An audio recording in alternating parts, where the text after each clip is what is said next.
100 கோடி ரூபாய் கிரெடிட் ஆனதுக்கு அப்புறம் அவரோட வந்து நீங்க நட்பு பாராட்டுறீங்க அப்படின்னா நீங்கள் யார்? நீங்க எப்பேற்பட்ட அரசியல் வியாபாரிங்கிறத மக்கள் பாத்துக்கிட்டு இருக்காங்க. நாளைக்கு பாத்தீங்கன்னா அம்பாசமுத்திரம் தொகுதியில வந்து நீங்க பொது வேட்பாளரா நிக்க போறீங்க. எனக்கு தெரிஞ்சு பாத்தீங்கன்னா அரசு கஜானாவுக்கு இன்னொரு 10,000 ரூபாய் வரவாக போகுது. உங்களுடைய வெற்றிக்காக நீங்க திமுக கிட்ட போய் சரண்டர் ஆவீங்கல்ல, அப்ப மக்கள் உங்களை எப்படி எடுத்துக்குவாங்கங்கறத பாருங்க. இவர் என்ன நினைக்கிறாருன்னா அதிமுகவும் ஆதரவு கொடுத்தா நம்ம ஜெயிச்சு சட்டசபைக்கு போகலாம்னு நினைக்கிறாரு. ஆனா நீங்க அங்க எக்ஸ்போஸ் ஆக போறீங்க. நேத்து வரைக்கும் உங்களுக்கு ஓட்டு போட்ட நாம் தமிழர் தொண்டன் கூட உங்களுக்கு ஓட்டு போட மாட்டான். அதாவது சீமானோட அக்கௌண்ட்டுக்கு 100 கோடி கிரெடிட் ஆயிருச்சுங்க. சீமான் அவர்கள் திமுக இருந்து 100 கோடி பணம் வாங்கிட்டு அம்பாசமுத்திரம் தொகுதியில இடைத்தேர்தலில் பொது வேட்பாளரா நின்று சட்டசபைக்கு போலான்னு திட்டம் போட்டுட்டு இருக்காரு. திமுக அதிமுக அக்ரி பண்ணிட்டாங்க. அதிமுகவோட ஆதரவுல சீமான் அவர்கள் போட்டியிட போறாரு, அதற்கு 100 கோடி பணமும் வாங்கியிருக்காரு அப்படின்னு ஒரு அபிஷியல் அனௌன்ஸ்மெண்ட் வந்த மாதிரி இல்ல நேர்ல இருந்து பார்த்தது மாதிரி வந்து பாத்தீங்கன்னா ஊடகங்கள்ல பல பேர் பேசிட்டு இருக்காங்க. அதுல இந்த பிஸ்மி அவர்களும் ஒருத்தர். அடிப்படையில நம்ம இதுல பல விஷயங்கள் வந்து பேச வேண்டியிருக்கு. முதல்ல எடுத்தவொடனே ஒரு உண்மையை சொல்லணும் இல்லையா? சீமான் அவர்கள் பொது வேட்பாளராக அம்பாசமுத்திரத்தில் போட்டியிட போறார் அப்படிங்கிறது ஒரு போலியான தகவல். அது அடிப்படையில் ஒரு ஃபேக் நியூஸ். அப்படி ஒன்று கிடையவே கிடையாது. இதை நம்ம வந்து உறுதிப்பட சொல்லிடலாம். இதற்கான ஆதாரத்தை நம்ம வந்து பின்னாடி பேசுவோம். அதே மாதிரி இன்றைக்கு வந்து பாத்தீங்கன்னா இந்த செய்தியை யார் அதிகப்படி எடுத்து பரப்பிட்டு இருக்கான்னு பார்க்கும்போது தாவேகாவினர். பாருங்க, சீமான் அவர்கள் கொள்கை கோட்பாடுன்னு பேசிட்டு கடைசியில் திமுக கிட்ட போயிட்டு கட்சி அடமான வச்சிட்டாரு. திமுக கூடவே கூட்டணி வைக்கிறதுக்காக தமிழ் தேசியம் பேசி இளைஞர்களோட ஆதரவு சீமான் அவர்கள் வாங்கினார் அப்படின்னு இத்தனை வருஷமா சீமான் சரியா பயணிச்சுட்டு இருந்தாரு. இப்போ ஒரு தப்பான டேர்ன் எடுக்கிறாரு அப்படிங்கிற ஆங்கிள் விமர்சனம் பண்றது யாருன்னு பாத்தீங்கன்னா தாவேகாவே ஐடிவிங்க தான் இன்ஸ்டாகிராம்ல ட்விட்டர்லாம் இது மாதிரியான போஸ்ட்டை போட்டுக்கிட்டு இருக்காங்க. எக்கச்சக்கமா பார்க்க முடியும். நேத்துல இருந்து ஃபுல்லா வந்து பாத்தீங்கன்னா கடைசியில சீமான் எங்க வந்து நிக்கிறாரு பாத்தீங்களா, இவ்வளவு நாள் சரியா இருந்துட்டு இன்னைக்கு எங்க வந்து மாறுறாரு பாத்தீங்களா அப்படிங்கிற மாதிரி ப்ரொஜெக்ட் பண்றாங்க. இப்ப நமக்கு இங்க சில கேள்விகள் வருது. இப்ப சீமான் அவர்கள் பொது வேட்பாளராக நிக்க போறது இல்ல, திமுக கூட கூட்டணி இல்ல அப்படிங்கிறது தகவல். அதை நம்ம பின்னாடி விரிவா பேசுவோம். அதற்கு முன்னாடி சில கேள்விகள். 2016 இருந்து நாம் தமிழர் கட்சி தேர்தலில் தனித்து வந்து போட்டிடுறாங்க. கொள்கையில எந்த விதமான பிறழ்வும் இல்லாம ஒரே அரசியல் நிலைப்பாட்டுல போட்டிடுறாங்க. இப்ப வந்து ஒரு தேர்தலில் வந்து இந்த கட்சிக்கு ஆதரவு, அடுத்த தேர்தலில் இன்னொரு கட்சி கூட கூட்டணி அப்படிங்கிற மாதிரிலாம் எந்த விதமான அரசியல் முரண்பாடுகளும் இல்லாம ஒரே நிலைப்பாடு, தனித்தே நாங்கள் வந்து போட்டியிடுவோம், எங்களுடைய கொள்கை இதுதான், திராவிடத்திற்கும் ஆரியத்திற்கும் எதிரியான கொள்கை தான் எங்களுடைய தமிழ் தேசிய கொள்கை அப்படிங்கிற நிலைப்பாட்டில் எந்த ஒரு மாற்றமும் சீமான் அவர்கள் எடுக்கவே இல்லை. எந்த ஒரு பெரிய அளவிலான ஒரு முரணுமே கிடையாது அவர் இத்தனை வருஷ அரசியல் பயணத்துல. அப்படி இருந்த போதும் 2016 எத்தனை சீட்டு ஜெயிச்சாங்க, 19 எத்தனை ஜெயிச்சாங்க, இல்லை 21, 24 இதற்கு இடைப்பட்ட வரக்கூடிய தேர்தல்கள்ல அப்படி என்ன அதிகப்படியான ஆதரவை மக்கள் தூக்கி கொடுத்துட்டாங்க அப்படிங்கிற ஒரு விஷயம் இருக்கு இல்லையா? அப்போ இந்த மக்கள் வந்து கொள்கையை பார்த்து தான் வாக்கு செலுத்துறாங்களாங்கிற ஒரு கேள்வி இருக்கு. கொள்கை எப்படி நிக்கணும், கொள்கைக்காக தான் அரசியல் செய்யணும் அப்படிங்கிறதுலாம் தனி. ஆனா இனிமே சீமானோட கதை காலி, இதை மட்டும் பண்ணிட்டாருன்னா சீமானோட கதை முடிஞ்சுது அப்படின்னு பேசுறத பார்த்தாதான் நமக்கு வந்து அப்படியே ஆச்சரியமா இருக்கு. இதுக்கு முன்னாடி என்னமோ வந்து இப்படிலாம் கொள்கைக்காக பேசுனதுனால மக்கள் ஒரு பெரிய உயரத்துல கொண்டு வச்சிருக்காங்க. இப்ப கொள்கை மாறுறதுனால மக்கள் இருந்து இறக்கி விட போறாங்க. 4% 0 ஆக போகுது. அதாவது 8 நாளாயிருச்சு, 4 வந்து 1 இல்லாம போகுது. இனிமே 4% ஓட்டு சீமானுக்கு கிடையாது அப்படின்னு பேசுறது இருக்கு இல்லையா? இதெல்லாம் பார்க்கும்போது நமக்கு வேடிக்கையா இருக்கு. இதுல என்ன சொல்ல வராங்க அப்படின்னா, கொள்கைக்காக தான் வாக்கு அப்படிங்கிற புள்ளியில தாவேகாவினர் பேச ஆரம்பிக்கிறாங்க. அதுதான் நமக்கு வந்து இதை எப்படி எடுத்துக்கிறதுனே தெரியல. இதை மறுப்பு சொல்லணுன்றதுக்காக இது கிடையாது. எவ்வளவு வந்து வேடிக்கையா இருக்குன்றத பாருங்க. இங்க வந்து அடிப்படையில தமிழ்நாட்டு மக்கள் வந்து கொள்கைக்காக வாக்கு செலுத்துறாங்களா? ஒருவேளை சீமான் அவர்கள் திமுக அதிமுக கூட்டணியோடு அதிமுக ஆதரவோடு தேர்தலில் போட்டிக்கிட்டார் அப்படின்னா, ஐயையோ இவர் தமிழ் தேசியம் பேசிக்கிட்டு இருந்தாரு, இப்போ திராவிட அரசியலுக்குள்ள போறாரு, அதனால நம்ம சீமானுக்கு வாக்கு செலுத்த வேண்டாம்னு மக்கள் நினைப்பாங்களா? அப்படி மக்கள் வந்து கொள்கை அரசியல் நிலைப்பாடு இதெல்லாம் பார்த்து வாக்கு செலுத்துவாங்க அப்படின்னா, திராவிடமும் தமிழ் தேசியமும் எனது இரு கண்கள் ரெண்டுமே ஒண்ணுதான் அப்படின்னு பேசிட்டு இன்னைக்கு காங்கிரஸ் கூடவும் கூட்டணி வச்சிருக்கிறாரு நம்ம தமிழக முதலமைச்சர் தாவேகாவினர் தலைவர் விஜய் அவர்கள். அவருக்கு இப்படி இவ்வளவு மக்கள் ஆதரவு இருக்கு. இதெல்லாம் நீங்க பொருத்தி பார்க்கணும்ல. ஒரு கொள்கை முரண் அப்படிங்கிறது அட் இட்ஸ் ஸ்பீக் அப்படின்னு பாத்தீங்கன்னா இன்னைக்கு தாவேகால தான் இருக்கு. தமிழ் தேசிய அரசியலும் பேசிட்டு காங்கிரஸ் கூட ஒரு கட்சியால கூட்டணி வைக்க முடியும் அப்படின்னா அது எவ்வளவு தன்முரணா இருக்கும். அதை ஒரு கட்சி பண்ணும்போது அதுக்கு பெருவாரியான மக்கள் ஆதரவு இருக்கு அப்படிங்கிற பட்சத்துல சீமான் அவர்கள் அம்பாசமுத்திரத்தில் திமுக அதிமுக ஆதரவோடு போட்டியிட்டாலும் எந்த விதமான நெகட்டிவ் இம்பாக்டும் வரப்போறது இல்லை. சரி தப்புங்கிறத தாண்டி மக்கள் அந்த ஆங்கிள் சிந்திச்சு வாக்கு செலுத்துற மாதிரி தெரியல. 2026 தேர்தலுக்கு பின்னாடி இது ரொம்ப தெளிவா புரிஞ்சிருச்சு. ஏன்னா தன்னுடைய அரசியல் நிலைப்பாட்டுல எந்த ஒரு மாற்றமும் எடுக்காம இருந்த போதும் சீமானுக்கு தேர்தலில் பின்னடைவு தான் வந்திருக்கு. அப்ப நாளைக்கு வந்து பாத்தீங்கன்னா இந்த பக்கம் 2 பேரோட ஆதரவு வாங்குறது மூலமா எந்த விதமான வாக்கு வங்கியில் குறைவோ இந்த 4% 0 ஆயிரும் அப்படிங்கிற ஒரு விஷயமா கிடையாது. அதுக்கான வாய்ப்பே கிடையாது.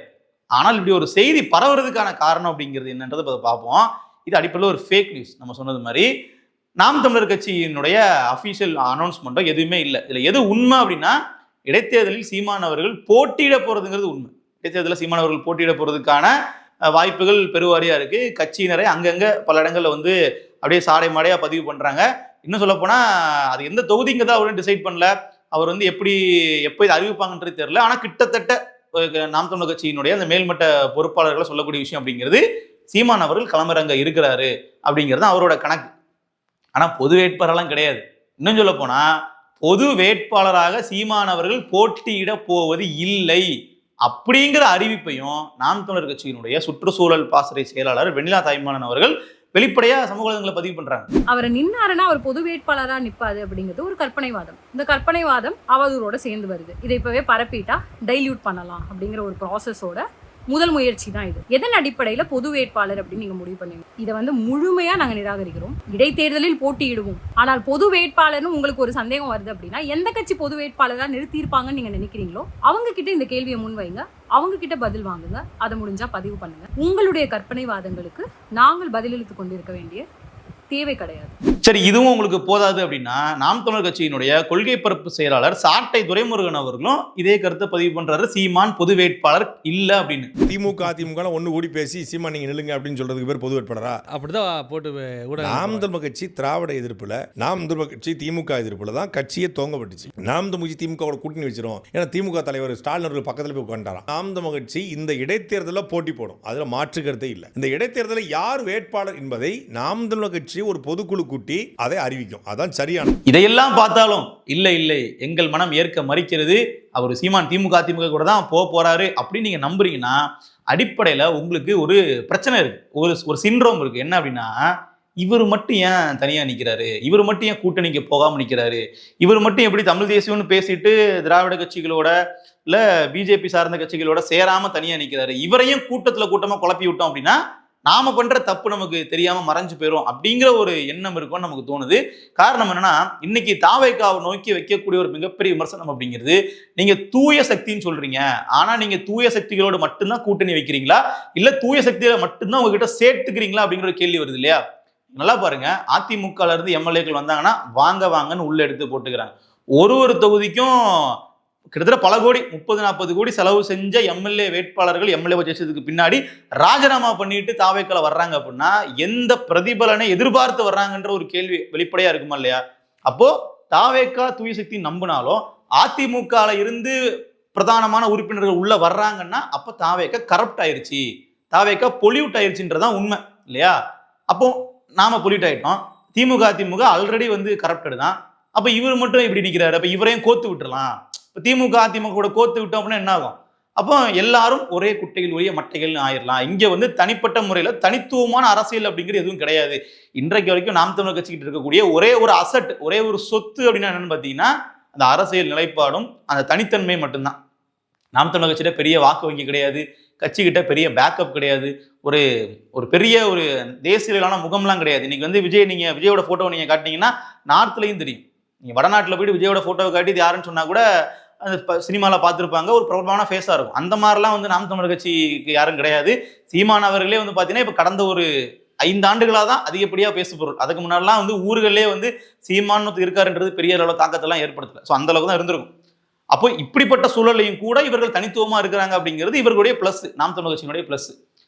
இதை உடைக்கணும். இதை வந்து பார்த்தீங்கன்னா எல்லாரும் சமமாக்கி விட்டுறணும். இங்கே எல்லாருமே வந்து கூட்டணி வைப்பாங்கப்பா, தமிழ்நாட்டு அரசியல்னாலே இப்படிதான், அதாவது கொள்கை அரசியல் கூட்டணிங்கிறது வேற, இந்த மாதிரி விஷயங்கள் வேறன்றதை மக்கள் கிட்ட நார்மலைஸ் பண்ணிடலாம் அப்படிங்கிற மைண்ட் செட்ல தான் இப்படி ஒரு அஜெண்டா எடுத்து கொண்டு போயிட்டு இருக்காங்க. இது பெரிய அளவில் ஒர்க் அவுட் ஆகாது. ஏன்னா இது சீமான் அவர்கள் கூட்டணி போறாரு கூட்டணி போயிட்டாரு, திமுக கூட பேசிட்டாரு, 100 கோடி வாங்கிட்டாருன்னு பேசிட்டு இருக்கும்போதே நாளைக்கு சீமான் அறிவிப்பாரு, நாங்கள் எப்போதும் தனித்தே நிற்போம், கூட்டணிங்கிறது கிடையவே கிடையாது, சாப்பாட்டுல தான் கூட்டு பொரியல், எங்களுக்கு அரசியல்ல எப்பவுமே தனிச்சு தான் நாங்க போட்டி விடுவோம், கூட்டணியே கிடையாதுன்னு. அப்ப என்ன பண்ணுவீங்க? அப்ப கண்டிப்பா அப்படியே யூ டர்ன் எடுத்துரும். இன்னொன்னு, கூட்டணிக்கே போறாருன்னு வச்சுப்போமே, அவர் கூட்டணி போறதுக்கான அற்புதமான வாய்ப்புகள் கடந்த காலங்களில் வந்துச்சு. அதாவது சூப்பரான ஒரு கோல்டன் ஆப்பர்ச்சுனிட்டின்னு சொல்லலாம். இன்னைக்கு வந்து அதிமுகன்ற கட்சி எதிர்க்கட்சியா கூட இல்லை அப்படின்னாலும் தோல்வி சந்திச்சாலும் 47 பேர் வெற்றி பெற்றாங்க. இன்றைக்கு வந்து கிட்டத்தட்ட 5 நபர்களுக்கு மேல வெளியே போயிட்டாங்க. ஆனா 47 பேர் வந்து வெற்றி பெற்றாங்க இல்லையா? அப்ப அந்த வெற்றி பெற்ற நபர்கள் கூட்டணி ஒருவேளை நாம் தமிழர் வச்சிருந்தாங்க அப்படின்னா கண்டிப்பா நாம் தமிழர் கட்சியினுடைய பிரதிநிதிகளும் சட்டமன்றத்துக்குள்ள போயிருப்பாங்களே. அது ஒரு சூப்பரான ஆப்பர்ச்சுனிட்டியா இருந்துச்சு. இன்ஃபேக்ட் பெரிய அளவுல கூட்டணிக்கான வரவேற்பும் இருந்துச்சு. 2024 அதை விட அதிகம். 2024 அதிமுகல இருந்து பிஜேபி வெளியே போயிருச்சு. அதிமுகன்றது ஒரு தமிழர் தலைமையிலான கட்சி அப்படிங்கிற ஒரு இமேஜும் இருந்துச்சு. அந்த சமயத்துல நாம் தமிழர் கட்சி கூட்டணி வச்சிருந்தாங்க அப்படின்னா பெரிய அளவிலான தமிழ் தேசியவாதிகளை எதிர்ப்பு தெரிவிச்சிருக்க மாட்டாங்க. ஏன்னா தேசிய கட்சிகள் இல்ல, திமுகவுக்கு எதிராக ஒரு கட்சியை வந்து நம்ம வலுப்படுத்தலாம் அப்படிங்கிற மாதிரி நல்ல ஒரு நரேட்டிவும் கிடைச்சிருக்கும் நாம் தமிழர் கட்சிக்கு. அப்போ கூட கூட்டணி வைக்கல. இல்ல வேண்டாம், நாங்க தனித்தே நிற்போம், எங்களுக்கு பிரதம வேட்பாளர் யார் இல்லைனாலும் பரவாயில்ல, நாடாளுமன்ற தேர்தலில் நாங்க ஒரு அணியா கூட மக்கள் எங்களை கருதலனாலும் பரவாயில்ல, ஏன்னா இவர்கள் ஜெயிச்சு ஒன்றும் ஆக போறது இல்லைங்கிற மாதிரி ஒரு பார்வை இருந்தாலும் பரவாயில்ல, நாங்க தனியா நிற்போம் நின்று வாக்கு வங்கி உயர்த்தி காட்டினாங்க. ஸோ கடந்த காலங்களில் எத்தனையோ தடவை கூட்டணி போறதுக்கான ஆப்பர்ச்சுனிட்டி இருந்தும் அதை விட்டுட்டு இன்றைக்கு வந்து இடைத்தேர்தலில் ஒரு கட்சி ஆளுங்கட்சி எதிர்த்து ஜெயிக்கிறதுங்கிறதே மிகப்பெரிய கஷ்டமான விஷயம். அதுலயும் பெரிய ஒரு கட்டமைப்பு வந்து இல்லாத நாம் தமிழர் கட்சி இந்த தேர்தலில் போயிட்டு பொது வேட்பாளராக நின்று கூட்டணி அமைச்சு தேர்தலில் ஒரு உறுதிப்படுத்த முடியாத ஒரு வெற்றி தான் சொல்லப்போனா டெஃபினட்டா வின் பண்ணிடுவார் அப்படிங்கிற மாதிரி சொல்ல முடியாது இல்லையா? இப்படி ஒரு ரிஸ்க் எடுத்து கட்சியினுடைய நிலைப்பாட்டை கெடுத்துப்பாங்கன்னு நினைக்கிறீங்களா? ஒரு பொது தேர்தலில் கூட்டணி வச்சாங்கன்னா பணம் வாங்குறதே வச்சுப்போமே, ஒரு பெரிய அளவில் டீலிங் பேசுவாங்க, பெரிய அளவில் பணம் வாங்குவாங்க, அதுல சில சீட்டுகளும் வெற்றியா கிடைக்கும். அதுல ரிஸ்க் எடுப்பாங்களா, இதுல ரிஸ்க் எடுப்பாங்களா? இடைத்தேர்தலில் முதல்ல திமுக அதிமுக போன்ற கட்சிகளே முதல்ல போட்டியிடுவாங்களான்னு தெரியாது. ஏன்னா கடந்த ஆண்டுகளில் விக்கிரவாண்டியிலையும் சரி ஈரோடு கிழக்குலையும் சரி அதிமுக போட்டியிடல, திமுகவை எதிர்த்து. ஆனால் நாம் தமிழர் கட்சி போட்டிட்டாங்க. ஏன்? ஜெயிக்கிறோம் தோக்குறோம் நம்ம போட்டிடணும் அப்படிங்கிற மைண்ட் செட் தான். அதிமுக போட்டியிடல, வாக்குகள் குறைஞ்சிச்சு அப்படின்னா மக்கள் மத்தியில் நம்ம குறித்தான பார்வை வந்து மாறிடும். இன்னும் சொல்ல போனா நாம் தமிழர் கட்சியும் போட்டிடுறாங்க. அப்போ நாம் தமிழர் கட்சி இணையா நம்ம எடுத்தாலும் கூட இல்ல கொஞ்சம் அதிகமா எடுத்தாலும் கூட அதிமுகவும் நாம் தமிழரும் ஒண்ணுக்கு ஒண்ணா வந்துட்டாங்கன்ற மாதிரி ஒரு பார்வை வந்துடும் சொல்லி அதிமுக பின்வாங்கிட்டாங்க. தேர்தலில் போட்டியிடவே இல்லை. ஈரோடு கிழக்குலாம் விக்கிரவாண்டியில அதே மாதிரிதான். அப்ப அங்க பாமக திமுக தான் போட்டிட்டு ஒரு இருமுனை போட்டியா மாறிச்சு விக்கிரவாண்டியில. ஈரோடு கிழக்குல அதுவும் கிடையாது, ஒன்லி வந்து என்டிகே வர்சஸ் டிஎம்கே தான் கடந்த ஆண்டுகள். அப்போ இடைத்தேர்தல்னு வந்துட்டாலும் நாம் தமிழர் கட்சி போட்டியிடுவாங்க. ஆனா இது வரைக்கும் எந்த கட்சி கூட கூட்டணி வச்சது இல்லை. ஆதரவு கேட்டிருக்காரு. விக்கிரவாண்டி தொகுதியில வந்து போட்டியிடும் போது அதிமுக தொண்டர்கள்கிட்ட ஆதரவு கேட்டார், தேமுதிக தொண்டர்கள்கிட்ட ஆதரவு கேட்டார். கடந்த காலங்களில் நான் உங்களுக்கு வேலை பார்த்திருக்கேன், எனக்கு நீங்க இந்த முறை வந்து வாக்கு செலுத்துங்கன்னு சொல்லி எடப்பாடி கிட்ட கேட்கல, அதிமுக தொண்டர்கள்கிட்ட கேட்டார். இன்றைக்கு உங்கள் கட்சி இங்க தேர்தலில் போட்டியிடல, நீங்கள் ஆதரிக்கக்கூடிய கட்சி போட்டியிடல, அப்படிங்கிற புள்ளியில எனக்கு நீங்க வாக்கு செலுத்துங்க, ஏன்னா நீங்க எனக்கு நன்றி கடன் பட்டிருக்கீங்க அப்படிங்கிற மாதிரி கேட்டார். அப்போ அதை கூட வந்து பாத்தீங்கன்னா நாம் தமிழர் விரும்பல. அந்த சமயத்துல நம்ம என்னதான் கட்சி கூட கூட்டணி இல்லை, நம்ம தொண்டர்கள்ட்ட தான் ஆதரவு கேட்கிறோம் அப்படின்னா நமக்கு வேண்டாம், நமக்கு தமிழ் தேசிய கொள்கை உள்ளவங்க வாக்கு மட்டும் போதுங்கிற மாதிரி தான் சீமான் அவர்களுக்கே கண்டம் விழுந்த அந்த சமயத்திலே. இது நமக்கு சரியான ஸ்ட்ராட்டஜி கிடையாதுன்னு சொல்லி சொன்னாங்க. அவர்கள் சொன்னது மாதிரியே அப்படி ஆதரவு கேட்டும் பெரிய அளவு வாக்குகள் சீமான் அவர்கள் வாங்கல. ஏன்னா இவருடைய நிலைப்பாடு அப்படிங்கிறது டோட்டலா வேற இல்லையா? ஸோ என்ன சொல்ல வரோம் அப்படின்னா இந்த ஒரு ஸ்பீச்சை மட்டும் நீங்க கேட்கணும்.